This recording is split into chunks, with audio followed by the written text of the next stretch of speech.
on Christmas Eve in a beautiful village. A small Bombay cat is waiting for something. Santa Claus has arrived. He walks slowly on the road in front of the sleeping houses.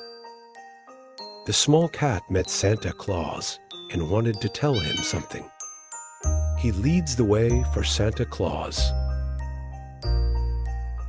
They arrive at a small house at the end of the village.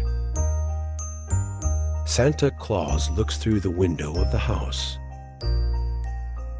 A boy is sleeping peacefully, hugging an old teddy. Santa Claus asks the small cat to give the gift to the boy and say goodbye to the little ones. Ho, ho, ho! Merry Christmas! The small cat says goodbye to Santa Claus